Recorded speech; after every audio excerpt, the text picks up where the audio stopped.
Hello, everyone, ladies and gentlemen, boys and girls, children of all ages. Welcome to For the Fans podcast, where we took a break last week solely because of Thanksgiving. And man, part of me is wishing that I wasn't out of town, that you weren't busy, because Thanksgiving week of football was a very interesting and fun week of football. It really was. If I'm gonna be honest with you, though, I was willing to at least have an episode potentially I was last week. traveling. I know, but I took time off not not solely because of Thanksgiving. If it were just Thanksgiving, I would have made it happen. But the birth of your second child is kind of a big deal. Oh yeah, especially when it's a little girl.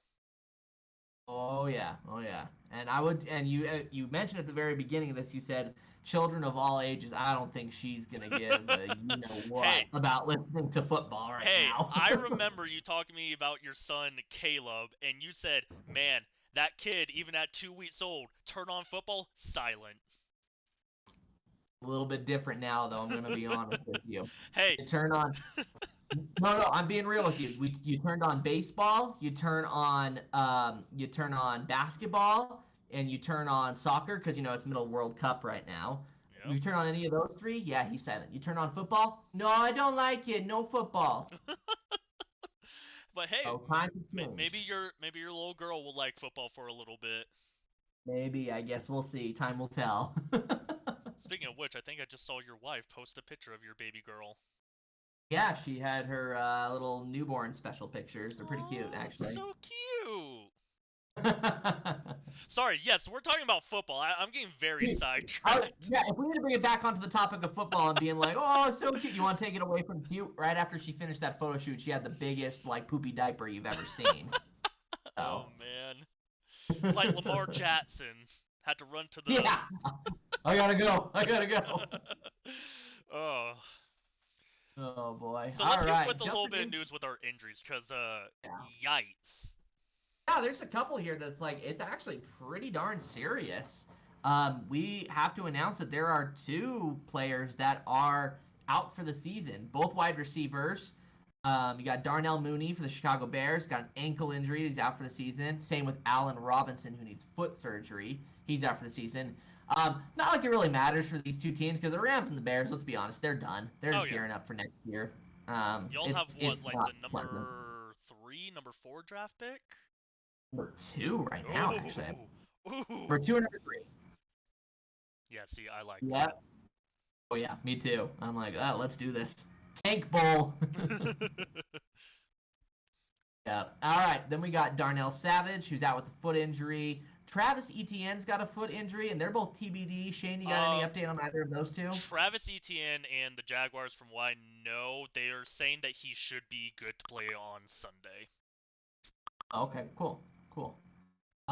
Corey Linsley's in concussion protocol, which isn't a great thing for the Chargers. Michael Carter's got an ankle injury that really affects the Jets. I will say Yeah. that because now they're really forced to just pass. And I was talking with my brother-in-law about it last night too. He was talking about how Mike White. This isn't the first time we've seen it where Mike White has had like some really, really, really good game, and then he just blows it afterwards. So I'm curious to see how that's going to shake out. You get what I'm saying? Oh yeah, I totally get that. Yeah. So without Michael Carter, it could be interesting to see how the Jets react next week. Apart from that, you got Elijah Mitchell, who I think has a sprained MCL. So his timeline, it could be a couple of weeks. Same with Tristan Wirfs with a foot injury. He, I believe, has been designated to IR. Which basically means out for the regular season. Yes, exactly, because we are coming up on it. Because I think they said 6 to 8 weeks, and that's interesting too because Wirfs has kind of been Tom Brady's number one bodyguard, and Brady and the Bucks are not doing too hot right now. If they actually want to get a hold of their division, Brady probably should not get sacked very much. Yeah, it's oh man, I need to even double check the standings right now. It is very very interesting seeing some of these divisions shaking out right now. And we're going to talk about one of those divisions in our woes category because it's that bad.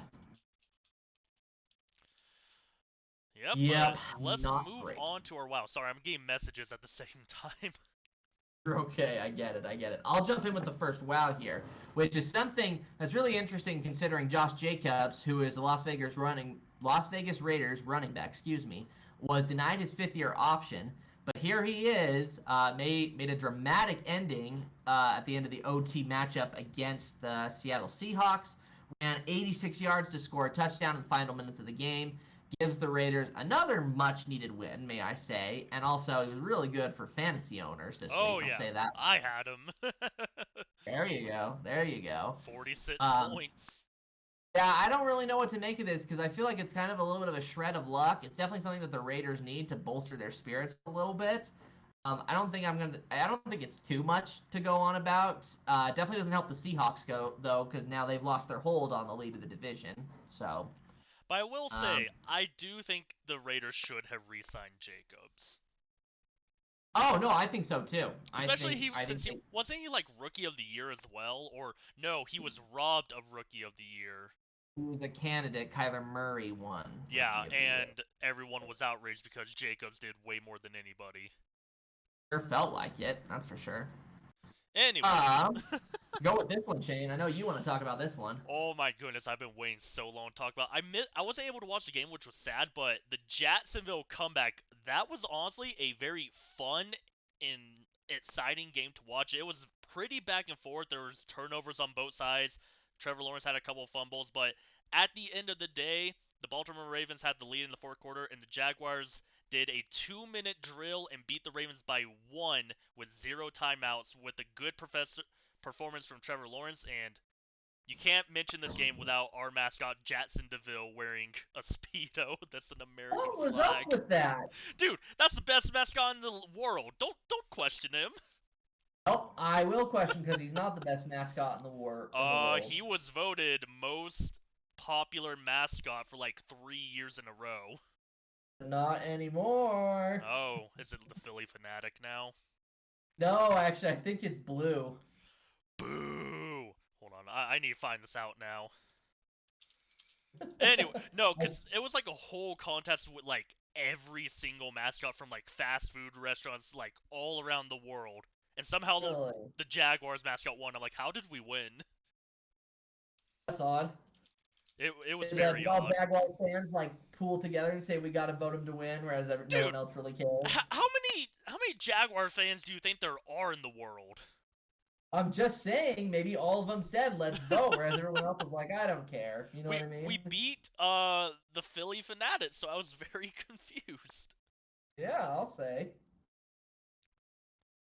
Oh man. All right, while you're figuring that out, we got the situation on Turkey Day, which was the Buffalo Bills, which by the way, he wasn't added to the injury report, but Von Miller got hurt too, and his timeline it's a little shaky there with his injury.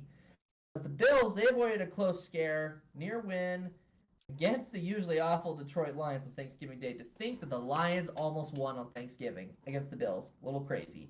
But thanks to impressive performances and crucial moments from Stephon Diggs and Josh Allen, the Bills remain in contention for the AFC East title. Woo, go Bills! Yeah, we'll see Okay, what yeah, happens I there. can't find anything. I'm not going to search too much on this. I was like, Why I don't saw you one talk from about? 2015, and that was the only like actual ranking I saw, but it was like a fan made from like think like Bleacher Report or something. Oh yeah, not legit. Yeah, Or not legit enough. yeah. All right, why don't you talk about one of your favorite quarterbacks who loves seeing ghosts? I was gonna say the ghost of Sam Darnold has returned, and in a good way this time. Yeah. Sam Darnold made his first appearance as the Carolina Panthers quarterback, and the former Jets play caller had a very good game against a good Denver defense, giving the Panthers an unexpected leg up in the NFC South race, which they are now sitting in third, but they're only one game behind. Which brings us right into our woes. Perfect segue, and that is the horrible situation in the NFC South, which has become what we usually see in the NFC East, because we have all four teams in the NFC South who have a losing record. Shane, right at the top right now are the Tampa Bay Buccaneers, but they have like a 5-6 record, I They're believe. 5-6, and the Falcons are 5-7. Ay, ay, ay. So it leaves a lot of concern as far as which team's going to take the division title, because it almost seems like it could still be anyone's game. You know what I I'm gonna mean? laugh if it's the. I would laugh if it's the Panthers, but I feel like it might be the Falcons. Right, and the Buccaneers, it could still happen too. The only one that I feel like I want to count out of the race right now is the Saints. Right. But I don't know. I don't want to just I, end it I just don't know, there. cause That I'm doesn't looking happen. at like their stats and everything. The Buccaneers break even on everything. The Panthers just can't win an away game. What about strength of schedule? How's that looking right now? Oh, okay. Let's see. The Panthers have remaining the Seahawks, Steelers, Lions, Buccaneers, and Saints. So that might be pretty rough. It could be, but also could be they could make it through. Right. Let's see. The Buccaneers. The Bucks have the Saints, the 49ers, the Bengals, the Cardinals, the Panthers, and then the Falcons. Okay, ouch. Yeah, if we're talking pure That's strength of schedule, that's gonna be brutal. Let's see. yeah, Falcons have Steelers, Saints, Ravens, Cardinals, and Buccaneers. So not great either. not great. But honestly, I think when you say that, I feel like the Panthers have the easiest schedule. But as far as what's possible, I might give the edge to the Falcons. Saints. So I'll say the Saints because we don't want to leave them out because this is a wide open race. Saints have Sure, sure. Buccaneers, Falcons, Browns, Eagles, and Panthers. All of those are probably, well, I don't know. Deshaun Watson's coming back, so Oh wait, but he Brandon hasn't could be played in bad. 2 years. I know. I'm just saying, you never know. You You never never know. know. I would say the I'm Eagles are the big question mark. Yeah, I'm hedging my bets right now because I'm actually playing Amari Cooper in a couple of my fantasy leagues this week, hoping that, you know, Deshaun Watson does some good things. Man, after podcast or maybe at the end depending on our time, I will tell you guys what is happening in my keeper league because it is insane about what is happening right now. Oh, anyways, uh, Moving on here, we've got the Cardinals, which can't get the job done. They can't maintain a level of consistency throughout all four quarters of the game. Suffered another loss after giving up a touchdown to the Los Angeles Chargers in the final seconds of the game, complete with a 2-point conversion, and that was just what I needed to push me over the edge to win in a couple of my leagues this week, thanks to what the Chargers were able to do. But obviously, it does not help the Cardinals in this case because they're sinking further and further into an NFC West race that also is not very dazzling either, but at least a couple of teams have winning records. yeah. It's not the teams we were expecting. No, no, not at all. Anyway, Oh the man. other thing too, we've got the turnover fest, if you ask me, and that was on Sunday Night Football. Don't let that high-scoring game fool you. That battle between the Packers and the Eagles, full of turnovers. Two interceptions by Aaron Rodgers before his oblique injury, which he's out for a bit. Hard to say as far as when he's going to come back, because I don't know if it's that serious or not. And a couple of fumbled possessions by the Eagles. So that's what resulted in that 40-33 game. Yeah, I mean, it was very interesting. And also, Jordan Love made his like debut and his first pass of the game was like a 65-yard touchdown. Yeah, it was wild. So I've already heard some people saying maybe we should just let Rodgers go already because he's old, he's not doing that great, and apparently Jordan Love was able to do this. Right. Oh man, I think that brings us to Yeah. our last woe, which yikes. Oh man. Yeah. I'm like, one of Um, these I'm not too shocked about. The other one, it was like, we talked about this guy so much at the beginning of the season, and he has been horrible this year. yeah, really, honestly. So, It's who been we're bad. talking about are the Wilsons. Broncos quarterback, Russell Wilson, and Jets quarterback, Zach Wilson, are both in hot water. I don't think anything's going to happen to Russell Wilson because I've been seeing what it would cost the Denver Broncos to just cut him, and they're kind of in it for the long haul, good or bad. Yeah, which is why, I feel like they're gonna fire their coach and maybe they'll get something else happening But there. it's very interesting because Russell Wilson, like I don't know if you saw this, but one of the I think defensive players came to the Yeah. sideline and got in his face and was like angry with Russell Wilson. Yes, now Russ and that player say nothing actually happened. They were trying to hype each other up like, hey, we got to get some points on the board here. I don't know. It didn't Oh really seem no. like that's what it was.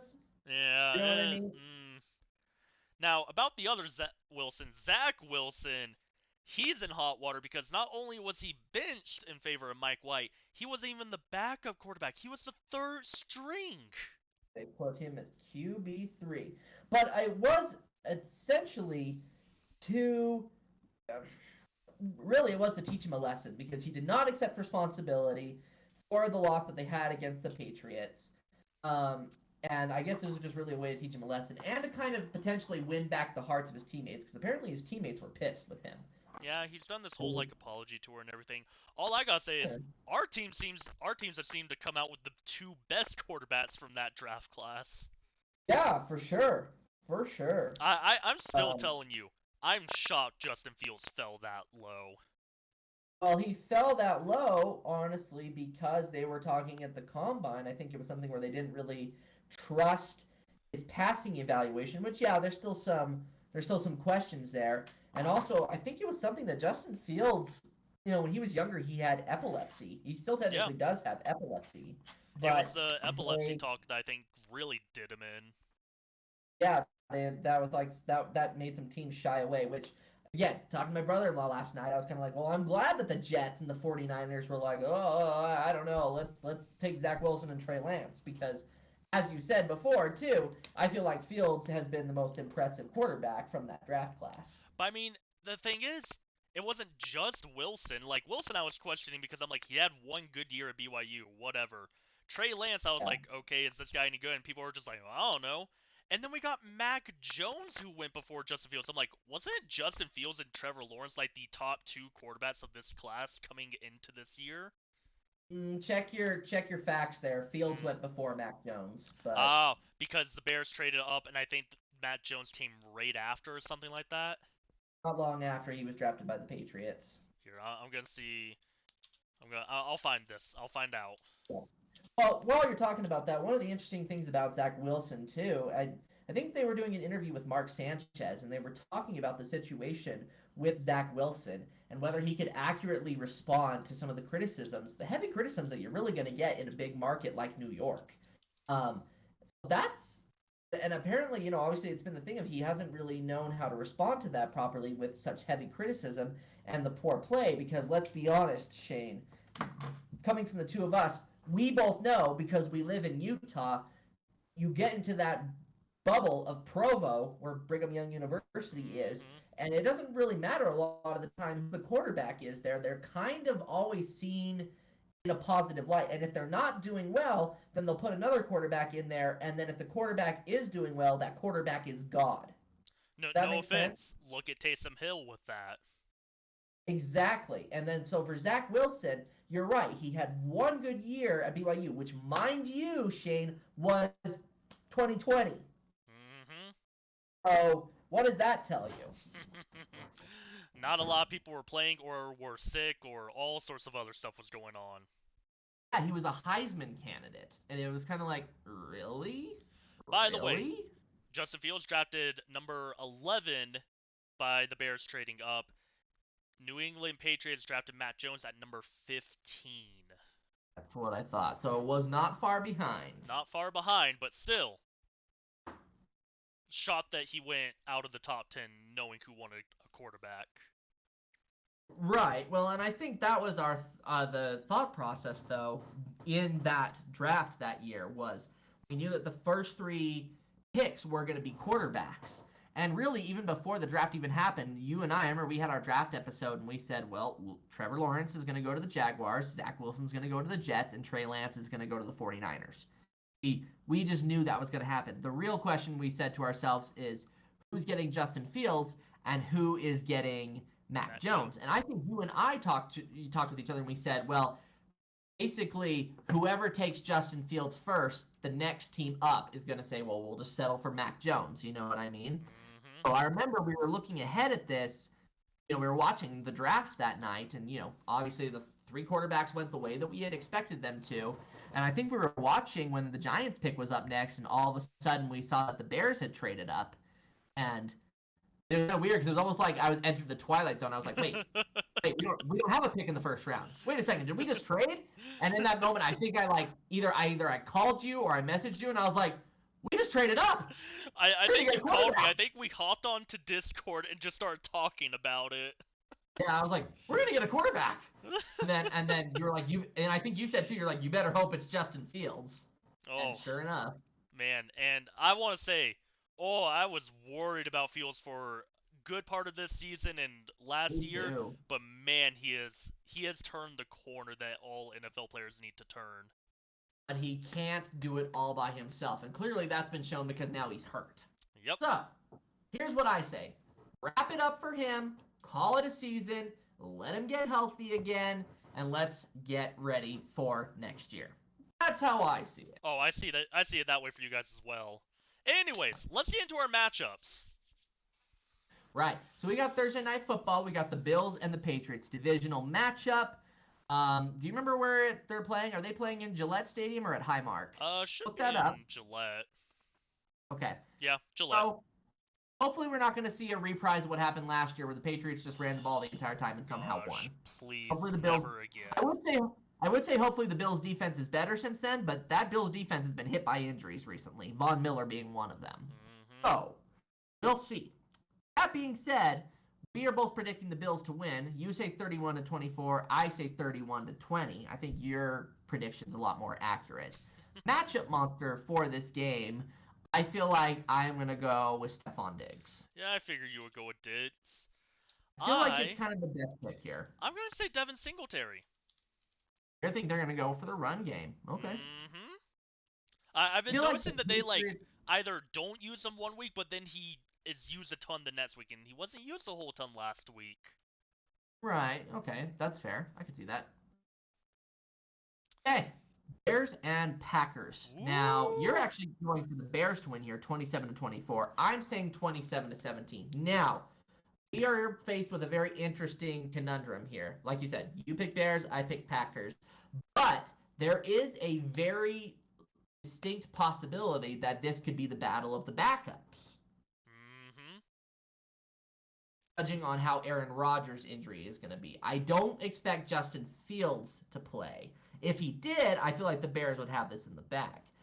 I will admit my hesitancy to even pick the Packers at this point, though, because of the fact that Aaron Rodgers won't be there, and Aaron Rodgers is he's the guy that gets the job done against the Bears. So I can see your reasoning for your pick there, Shane. I'm still going to go with the Packers in the event that either he's healthy enough to play, or the fact that I do trust Jordan Love more than I do Trevor Siemian. To be fair, so here's my thought process for things. Mm-hmm. I want the Bears to lose so you guys have a good draft pick. Right. But I also want you guys to win with Aaron Rodgers starting, because then he can't say that he owns you anymore. Sure, but here's how I see what is probably going to happen, and this will lead into my matchup monster here. The Bears' defense is ravaged by injuries now, and it's just not that good. Mm-hmm. And I know that the Packers are looking ahead at their game plan, and they're like, we want to win this game. We don't have Aaron Rodgers. Use Aaron Jones and Dillon. And they're going to run the ball, and they're going to win. I'm going to say Aaron Jones as my matchup monster. Let's hear your reasoning. I think I'm going to go with Khalil Herbert. Isn't he on IR still? Is he on IR? I think he's still on IR. Let me double check who's your stupid running back that's not hurt right now. Don't talk about David Montgomery that way. We don't even know if David Montgomery's going to be back yet. Meaning back next season or something. Yes, that's true. He is a free agent, and yeah, I don't know. We'll see what happens. I mean, apparently, some Bears fans think we're getting Saquon Barkley. Oh, if you here's the thing. I don't know if you guys would rather have Saquon or if you guys would rather have Josh Jacobs. I mean, personally, I would go with Jacobs because Jacobs less injury prone. And it just depends on how much we have to pay them. Jacobs is probably cheaper too. All right, then we got the Steelers and the Falcons. You're saying the Steelers win 20-17, which honestly I feel like I'm gonna change that and say that it is gonna be the Steelers who win as well. So we're both saying Steelers win 20-17. My matchup monster for this game is George Pickens. I was gonna say George Pickens. That Got a big old Ronaldo salute there. That's nice. George Pickens is the reason that I am still alive in my fantasy league right now.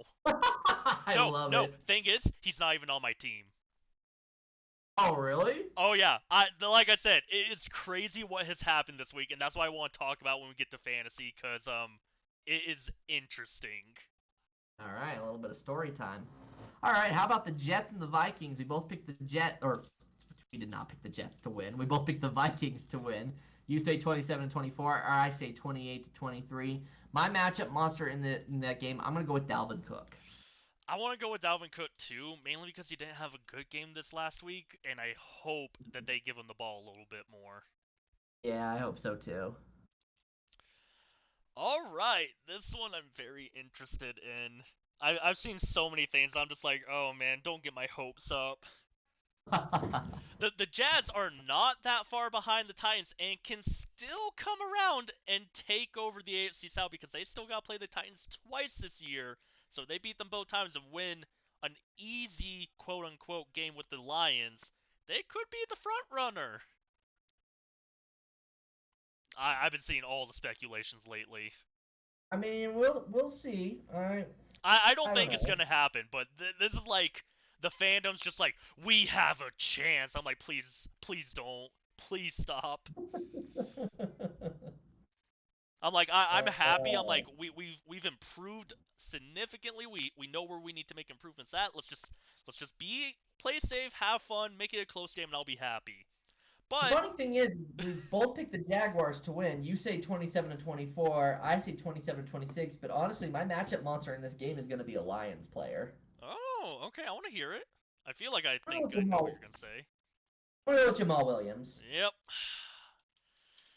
the dude who loves to cherry pick touchdowns. So normally I would be like, oh, Trevor Lawrence is gonna do this. Oh, Travis Etienne is gonna do this. I am gonna say Zay Jones, Oh, going wide receiver route. going wide receiver and going with like the quote unquote wide receiver 3, who is starting to look like a more fun target for Trevor Lawrence. Okay, all right. I like it. I like it. And that will segue us to their division rival, the Tennessee Titans versus the Philadelphia Eagles. I don't think the Titans are going to come close on this one. I don't think so either. I think this one is all on the Eagles. So I'm saying 31-20 Eagles. You're saying 33-17 Eagles. Who is your matchup monster? I feel like I want to go with Miles Sanders again. You The know, battle of the running backs. dang it. I wanted to say Sanders. I feel like I can't pit Sanders. Ah, man. Sometimes we think too much alike for this kind of stuff. Sometimes, that's for sure.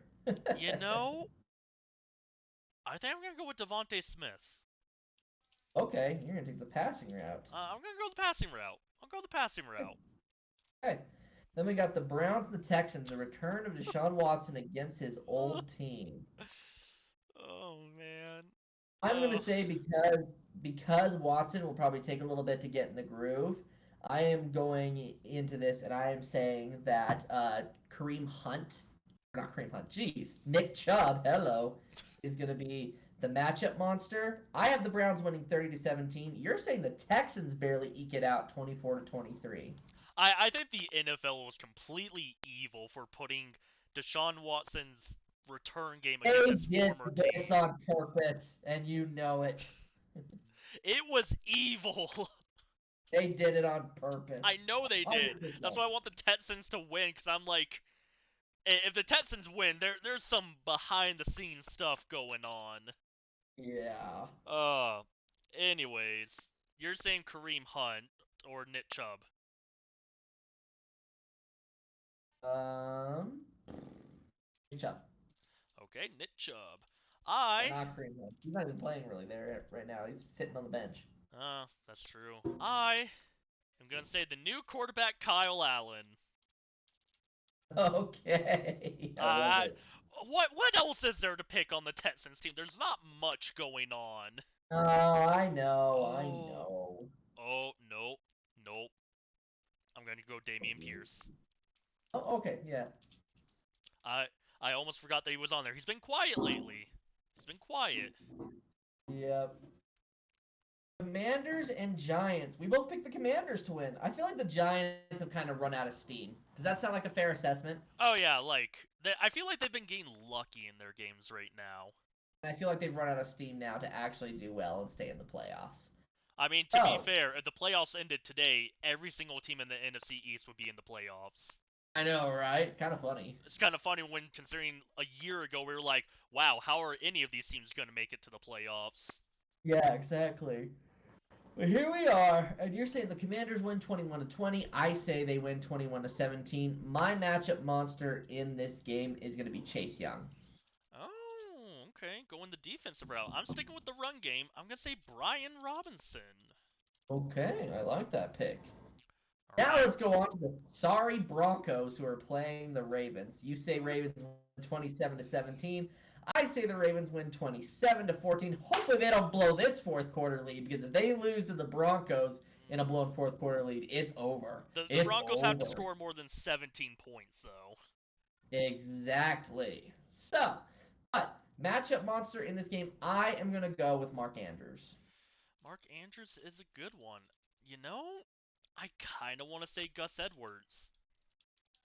Okay. I'm We're picking liking a the lot of run game running backs. today. Like, we're picking a lot of running backs. There was a period there where I was picking a lot of running backs for these matchup monsters, and then now it's you. I love Oh, it. I love running backs. I always have. Oh yeah. Oh yeah. Dolphins and 49ers. Now we both picked the Dolphins one, which is interesting because apparently if you look at matchup odds on ESPN, most people have picked the 49ers, which I'm like, okay. I think it's because Um, Tyreek Hill is technically questionable right now. but Jalen Waddle is there. So I Hmm. don't know. I think it'll be fine. And I'm gonna have Waddle as my matchup monster. Oh, you know I'm You going with the say Penguin. Oh yeah. By the way, you said the Dolphins win 28-14. I say they win 28-17. All right, that leaves Seahawks and the Rams, which can we just admit the Rams are bad and we don't even know if Matt Stafford's going to be starting and Cooper Kupp is hurt and now Allen Robinson is hurt. Yep. The the No, they're using all their backups, which will mean the Seahawks are going to have a bye week and practically. and they cut Daryl Henderson, so it's like you guys don't really have anybody anymore. Yep, pretty much. Oh boy. Who's your matchup monster? Let's go with DK Metcalf for this one. I for a minute I thought you were gonna say a running back and say Kenneth Walker, but I'm gonna say No, Tyler I'm gonna. Lockett. Okay, all right, I'll go the other wide receiver. all right. I like it. Man, there are a lot of is this week like division rivalry game for most teams? So, Oh boy, we got the Chargers versus the Raiders. Oh, honestly, I don't trust the Raiders at all anymore. I don't. And even though the Chargers, like they've been having some injuries, not a great options for the receivers. Look, I feel like it's going to be the Chargers. And with that being said, I said 27-20. The Chargers win. You say 31-20. My matchup monster. Now I will go running back, and I will say it's Austin Eckler because I just feel like that will be the route that they will take for the most part. And I feel like honestly the Raiders will try the same thing on the other side of the ball with Josh Jacobs. I'm gonna say Keenan Allen. Of course you are. No, wait. I'm not gonna say Keenan Allen. I forgot his name. I forgot his name. What's his stupid name? It's like Carson Palmer, I want to say. Not Carson Palmer. Uh, it's definitely not Carson I'm like, it's not Palmer. Carson Palmer. I know his last name is Palmer though. Josh Palmer. I was like, it's definitely not Carson Palmer. Uh, no, I'm gonna go with DeAndre Carter actually. Okay. I'm like, I know Josh Palmer has done some good things, but I think DeAndre Carter's gonna be the bigger target. Okay. All right. Chiefs Kansas and City Bengals. Chiefs and Bengals. I the Uh, the Bengals are mostly healthy again, right? I believe that Chase is going to come back this Right. week. Mixon might still be in concussion protocol. I don't know. His Okay. backup running back did a good job. Yeah, I mean, I'm not gonna knock him. No, no. I mean, with that being said, we're still picking the Chiefs to win. You say 34-24. I say 31-21. And my matchup monster for this game, though, this is tough because I feel like I want to pick a Bengals player, even though the Chiefs are going to win. But you know what? Just for the fun of it, just because he might make things difficult for the Chiefs' defense, I'm gonna go with Joe Shiesty. I'm not even gonna say spell his last name. I'm just gonna type something and see if it works. Smoking Joe Burrow, Joe Shiesty. Oh boy. I'm gonna say Travis Kelsey. Yeah. And the thing is, I don't even think it's gonna necessarily be him being like a receiving threat. I think I can see him making very good big blocks for like Isaiah Pacheco or something. Yeah, no, I would agree with that. Colts and Cowboys. I can't believe this is our Sunday night game. Uh, no, knowing the primetime games we've had this entire year, it doesn't surprise me anymore. Yeah, honestly. But Sunday night football's usually been better than Thursday night football. But honestly, the Thursday night football matchup looks better this week than the Sunday night. Oh yeah, like I would actually watch Thursday if I didn't think it was just gonna be a fully run game. That and you need Prime Video. I mean, I have that, so. Oh, I don't. It's like the Oh. one streaming service I don't have. I was like, thank you, in-laws. We moved off of your Amazon Prime. I love it. Colts and Cowboys, though. You say Cowboys win 24-21. I say they win 30-14. My matchup monster in this game is going to be Tony Pollard. Yeah, ooh, that's a good one. That's a good one. I want to say, I think I might go with CeeDee Lamb. I don't love it, but That's a good pick. yeah, but I'm not in love with it. I'm very Mm, sad that Jonathan Taylor has not been as good this year as he was last year. yeah, that's fair. All right. And then last but not least, well, maybe least. It's hard to say. No, this is the least division. It is least, and we're getting this for a primetime game.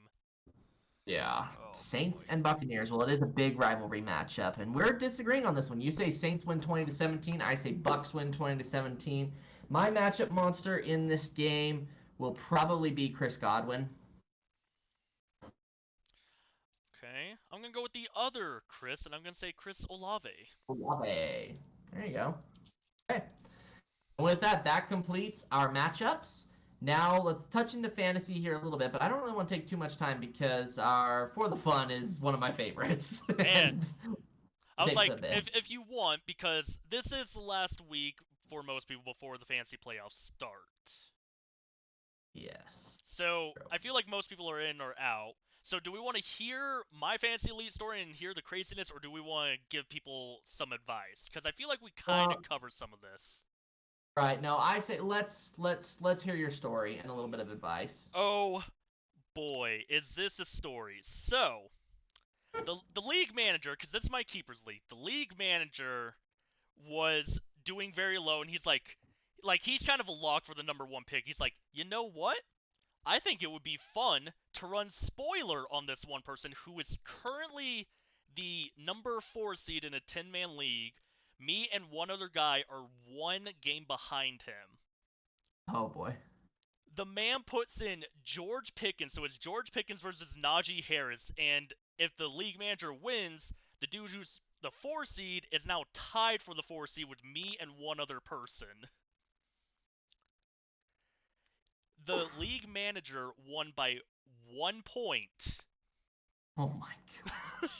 So it is now a three-way tie for fourth. The person that I beat this week was the number 3 seed, who is now one game ahead of me, and this is the final week before playoffs. Here's where it gets interesting. The final All week, right. I'm going against the second worst person in the league. Okay. So I kind of have this win on lock. The two people I'm tied with to sneak into the playoffs, because only top 4 make it, they both win the tiebreaker over me because they beat me earlier in the season. Right. One of them is facing the number 2 seed, who is locked in for the playoffs. The other Sure. one, who was a win ahead, is playing the number 3 seed, who I just beat. if the two people I'm tied with both win their games, I'm kicked out, and the current number 3 seed is kicked out because he loses the tiebreaker to the two people I'm tied with.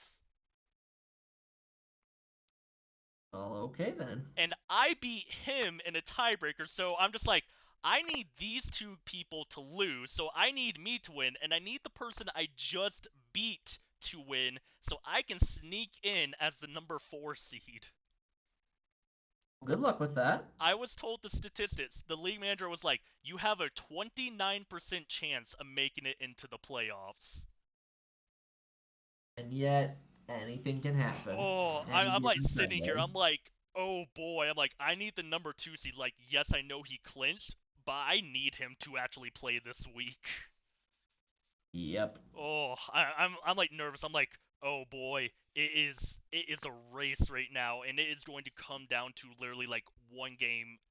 So whoever wins between the 3 seed and one of the people I'm tied with, whoever wins that game will essentially eliminate 2 people. Wow. Yeah, so the whole league is kind of watching one game right now. Guess we'll see what happens then, huh? I will be sure to update people whether I got in or not next week.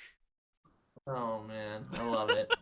I was like, and then our league Alright. is super chill, where our league and everyone's just like, we don't know who's gonna win right now.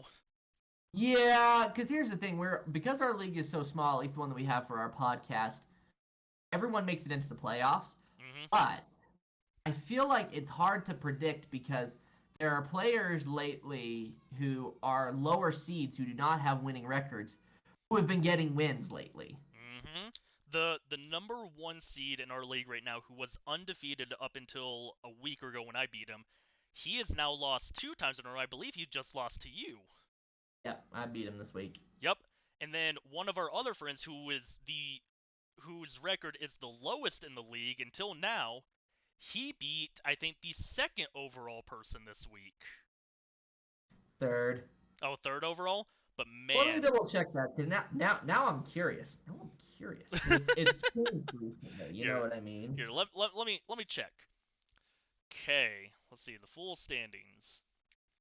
Oh yeah, because I'm the 3 seed now. Yeah, you are currently 5-5. I'm coming off a bye week, which I'm pissed because I had a good bye week and I just didn't get to play anybody. Yeah, no kidding. And now, because technically you're the 5 seed, but you have the same record as the person in the 6 seed, which happens to be my brother, Mm-hmm. and he just got a dub this week too. Yep. Man. Yep, So it's you're literally right. 8-3, 7-3.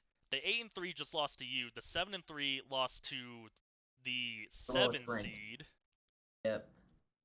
And then the 3 seed lost to technically the 5/sit seed. I don't know where we sit. The sit seed. The So current it's 3 literally, seed. Yeah. yeah, your Burrs Oh. sits. So it was literally the top 3 seeds before going into this week all lost their games to like the bottom 3. Yep. So, oh, it's exciting. I'm loving Any it. given Sunday. All right, and with that, we now need to go into one of my favorite sections, my favorite for the funds we do during an entire season, and it is the Golden Raspberry Awards, my favorite, Woo! where we talk about the biggest golden oopsies and stupid moments that have happened in this season thus far. And boy, do we have some good ones that we need to talk about. So, Shane, let's round it off because we have 2 nominees for this first award, which is called the CTE Award for Strangest Off-Field Behavior. And our 2 nominees are Shane's nominee is Zach Wilson of the New York Jets. He got that My dog in him. nominee, yep, that cougar in him. Oh, well, I mean, he did go to BYU. He did.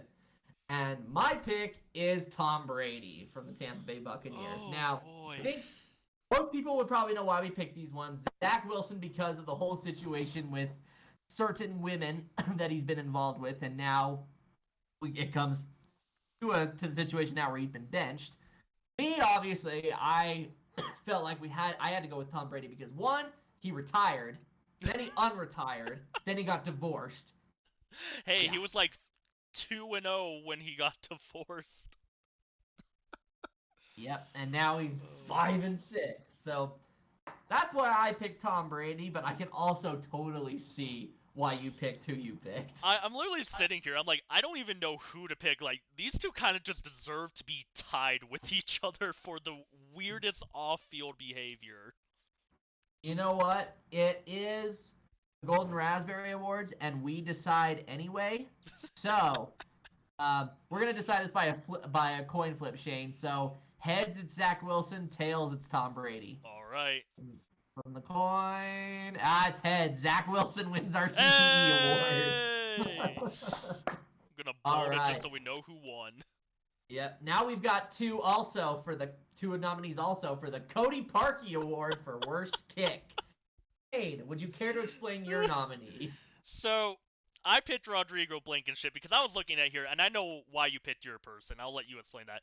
I picked Rodrigo Blankenship because this man was solid last year, comes into this year, missed a tying or a game-winning field goal against the Houston Texans, not by just a little bit. He was wide right. And then shortly after that game, he is cut by the Colts. So he's no longer even a Colt player. I don't even know where he's at right now.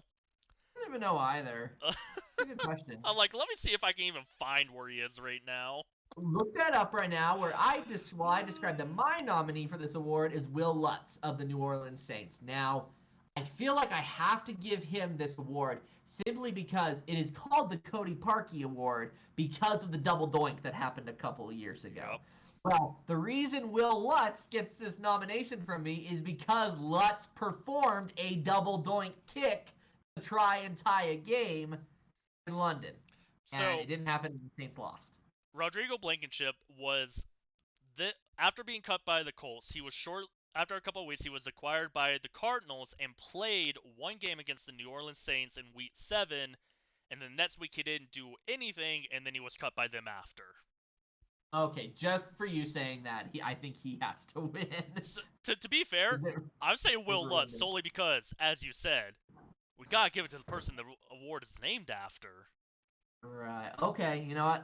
I would say we can flip a coin again, but I can take it. I think it's got to be Will Lutz because I mean we literally say like Cody Parkey. Cody Parkey, he is famous for the double doink. You don't get to see the double doink very often. And Lutz performed a double doink. I mean, unless you watch the double doink on replay. Which okay. I know I've sent it to you a few times. Eagles fans might do that because it let them advance in the playoffs, but I definitely don't watch that unless, of course, I'm like, trying to hurt myself. All right, next up, we got the Mark Sanchez Butt Fumble Award for worst play. Now, Shane, your pick, again, totally get why you picked this one. So let's hear yours first, and then I'll give mine. I don't even think I can explain it. I picked Jimmy G, and we talked about it on the podcast before. He's done something that only one other quarterback in history has done. Oh man, we expected so much more from Jimmy G, but he just ran out of the back of his end zone and caused a safety. The safety. Oh man. Now, I didn't pick Jimmy G, although that's a fair one. I actually picked DJ Moore from the Carolina Panthers. Now, the reason that I did that, you may remember, was because he caught that amazing, amazing touchdown that would have gone down in history as being a huge, possible, potential catch of the year candidate, would have given the Panthers a win, but then he got way too hyped, threw off his helmet, and got an unsportsmanlike conduct penalty, which allowed them to miss the extra point. And so it goes in overtime where they eventually end up losing. Could have been such an amazing opportunity, could have gotten so much more hype, but he made a boneheaded mistake, and that's why it's my nomination. I think I gotta give it to DJ Moore, honestly. And part of that problem is, too, is Jimmy G has somewhat redeemed himself. You know what I mean? Like, he made that mistake, but at least he's making the right decisions, whether it's handing the ball off, making the right plays for the 49ers, because the 49ers are winning their division right now. The Panthers, they're in third. And the thing is with the Jimmy G one, that one was more like an accident. It's like, it was just hard not to get sacked in the end zone that he just accidentally stepped out. Yeah, I mean, it's a boneheaded mistake. Oh, yeah. But, yeah. So I gotta give it to DJ Moore. That was... Oh, that tastes the cake. I'm sad that we have a name for this award now. Urban Meyer Award for worst coach. Now, I'm going to get through these two really quickly, and I feel like we might have to coin flip on this one too. Oh man. But Shane, your pick is Josh McDaniels from the Las Vegas Raiders, and my pick is Nathaniel Hackett from the Denver Broncos. I'm going to give you my reason as why I did not pick McDaniels, even though I thought about it. I picked Hackett because of the fact that the Raiders have beat the Broncos both times. Man, every time, like, I was searching, I'm like, okay, who's the worst coach? Like, what are people's consensus? One person put Jeff Saturday, who I was tempted to put on here because of the no timeout thing, but I wanted to give him the benefit of the doubt. He's an interim coach. It's his first time coaching in the NFL, like, whatever. But And that's the funny thing here too. And I get where you're coming from because it's this thing of like, McDaniels is supposed to be coming from the New England Patriots and things are so bad there too. But apparently, Hackett was apparently came very highly recommended from Aaron Rodgers. I have to go with Hackett though because of the fact that at least McDaniels has been able to beat Hackett and his team both times. McDaniels at least still has some good things going on offense for his team. And we are pretty certain that McDaniels will be able to come back next year. It seems right. all but likely that Hackett is going to get fired. The main reason I want to put Josh McDaniels is because he has Devontae Adams and Josh Jacobs, and they're not doing well. No, they're not. I get that. But then at the same time too, you talk about how if Hackett had made some good play calling decisions, clock management decisions, had scored a couple more points, I think we talked about the statistic the other day. If the Broncos had scored 18 points just 18 points in all their games this season, they would be 9-2 right now. Yeah, but I mean, I feel like part of it is to blame Nathaniel Hackett for poor coaching, but that defense has been doing phenomenal, and it's kind of just the offense of Russell Wilson, it seems like. So I'm like, Don't blame the Broncos defense and the defensive coordinator for doing that. Hackett was the one calling the plays, and now he's turned it over, and it hasn't changed. Yeah, so I think we got to give it to Hackett. All right. Next up, we got the Jamarcus Russell Award for the biggest draft bust this year. Explain to me why you have your nominee. I put Travon Walker. Now, why? Because he was hyped up at the beginning of the season. It seemed like he was doing very well. So he was doing decent, and I think what it is if you like really break down the film and look at things, is that he doesn't look as bad. My main reason for putting him as my nominee is because when you draft someone number 1 overall, you expect them to come in and make an immediate impact and be a big dominant player. We were expecting him to be more like Myles Garrett a couple years ago. Myles Garrett, Chase Young, or heck, look at Sauce Gardner this year. Yeah, okay. I was like, this is the kind of hype that you were supposed to get with the number 1 overall pick, and he's kind of been invisible this year so far. Right, he started off good, now it hasn't really looked like much. I mean, he's had 1 sack so far this season, and I think he had a fumble recovery, and that's probably the most that he's done. I think, he also had an interception. He had 1 interception earlier in the year. Okay, so here's one thing. I'm gonna do a little bit of a shift here that I'm not that normally is not something we would do inside the Golden Raspberry Awards here, but we would go to another nomination right now for a different award. Because here's the thing. I'll mention it really quickly. My pick for the Jamarcus Russell Award for biggest draft bust this year is Kenny Pickett. Now, I'll go back to explaining why in a second, but I'd also like to bring this up. Both of us have agreed that the nominee for the Mason Rudolph Helmet Award for worst defensive player is Aiden Hutchinson from the Detroit Lions, who is also a rookie, and I believe was taken second right after Travon Walker. So does it seem to me like because we picked Hutchinson saying, it seemed like he was overhyped, and here he hasn't been that great because it's the 32nd place defense. Oh, man. Should we maybe switch up our thing here and say that Hutchinson should technically be the recipient of the Jamarcus Russell Award for biggest draft bust this year, and maybe even the worst defensive player award too? I'm tempted. I just don't want to give him 2 awards because I feel like that's being too insulting because he could turn into something. Right. Okay. I think Trayvon Walker is staying as the biggest draft bust this year because I think it was expected that people would take Aiden Hutchinson #1 overall. Trayvon Walker, Right. a lot of people were projecting to was a big reach by Jacksonville, and they were saying he could have probably fallen into maybe even the 2nd round or late 1st round. Interesting. So Well, and then yeah. with the expectation of he's the #1 overall pick, I get that. And with that, I'm going to concede and say that you were right. You did pick the right one there, and he is the biggest draft bust this year. I picked Kenny Pickett as my nominee, but I Baby will say hands. the reason that I did was because part of the problem is he falls under the stigma of he's a quarterback. They get extra scrutiny, especially as a rookie, and he's not terrible. So He's I also don't the feel like only he can get quarterback that drafted in the 1st round from this year. Yeah. Matt or not? Oh, really? Yeah, he Malik was the Willis wasn't? only 1st round draft. You're right. You're right. Yes, you're right. That's true. Willis was taken later. So, Willis was taken round 2. There you go. But with that being said, okay, Trayvon Walker gets the biggest draft bust this year award, and obviously we've kind of already brought it up. Aiden Hutchinson is our recipient of the worst defensive player award this year. Now let's move on to the Johnny Manziel Award for worst quarterback performance. And I feel like again, both of these nominees fit the bill. It fit the bill. I'm gonna go first on mine this time because I need to explain because I feel like Shane, your pick should be the dead giveaway because it's like really this guy was supposed to be so good, you know what I mean? Whereas my guy, he was not predicted to be good. In fact, everyone was kind of looking at it and they're like, yeah, this is not gonna work. I picked him as the nominee for the quarterback performance because as far as his ratings go, like I think they were saying Jacoby Brissett, who is the backup quarterback for the Cleveland Browns, if he threw every single pass that that he had done, for his next several passes or something like that, if he had thrown them all and he missed them all, he would still have a higher quarterback rating than Baker Mayfield. I saw that.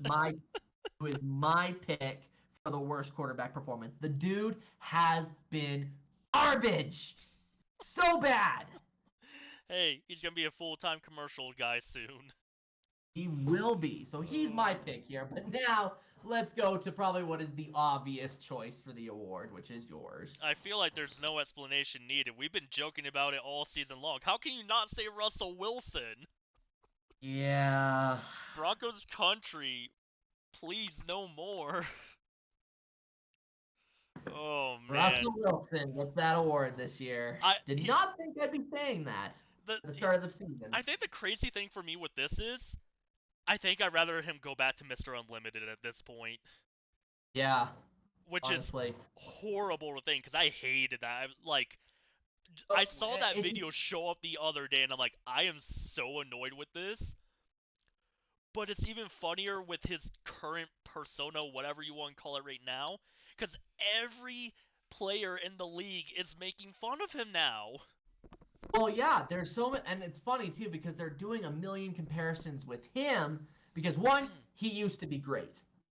And then another Russ that they talk about a lot, another Russ W, is Russell Westbrook, who is a former MVP in the NBA, and here he is being absolute crap playing on the Lakers with LeBron James. And everyone's saying, well, it's the Russes, that's what you're stuck with. That's how it's going to go. But yeah, I would definitely say that Russell Wilson, he gets this award. Did not think that was going to happen before we started the season, but I'll admit, after that Seahawks game, I raised my eyebrow a couple times, and I was like, is this just because it's his old team, or is it because this is actually going to be bad? And I think it was the very next game, which was against the Texans.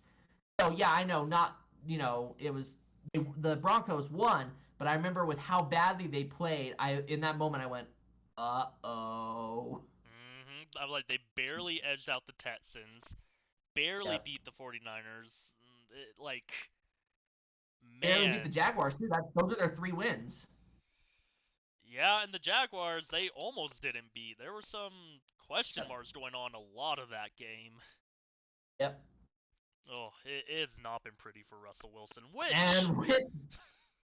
And with that being said, our final award, the primetime, quote-unquote, Primetime Award Oh, for man. most overrated team this year, without a doubt, goes to the Denver Broncos. Part of me also put them here solely because it was like primetime award. I'm like, I'm so sick of watching Broncos primetime games. The fact that they had like 5 of the first 7 Thursday night footballs.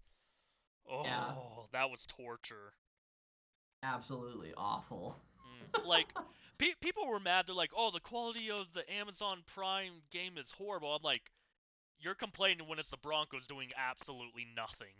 Yeah, so who cares, honestly? I'm like, I'd rather have a bad game on this horrible service than a good game of the year candidate on a poor streaming. Absolutely. Oh my gosh. Absolutely. I Well, with that, that is the end of our For the Fun section. And that is the end of our episode as well. It'll be interesting to see what some of these matchups here look like in this week. You've got Deshaun Watson coming back. You've got a couple of exciting matchups. Might actually have a good Thursday night football matchup for once. Everyone, good luck in your fantasy teams. This should be the last week before we hit playoffs. Hopefully, it goes well. And yeah, we're getting down to the stretch where we start finding out who our playoff teams are. which one last thing to add. 2 teams can currently clinch their division this week with certain situations, and they're both in the NFC. The Eagles clinch, I think it was the Eagles can clinch with a win and somebody loses. I think it was like, oh man, I don't even remember. I think it was like Cowboys lose or something. Yeah, something like that. It It was has like to be. Cowboys lost or tie, or if the Eagles tie and the Cowboys lose. And the Vikings can clinch this week if, who would have thought I would be saying this, the Lions in second place lose or Yep. tie their game. Yep. It's so funny. The second place Lions. Who are only 4-7. I honestly, like, I have enjoyed this season because looking at the start of the season, we made all these predictions and made our preseason things, and this is why we like doing our preseason stuff. I don't think anyone could have predicted this outcome right now. No kidding. The defending Super Bowl champions are 3-8. It's so bad. Oh my It's so bad. gosh. But it's and the NFC East being so good. The NFC East is the yeah. best league in football right now. Yeah. Or all 4 teams are playoff contenders right now if the playoffs ended today. It's just wild. And the entire NFC South, they're all negative. Yep. Oh my. Like, Tom Brady is negative in the second half of the season, first time in who knows how long. Oh, Wild. man. Super wild. Anyways, we will see you all next time. Have a good night. Broncos country. Let's ride. Oh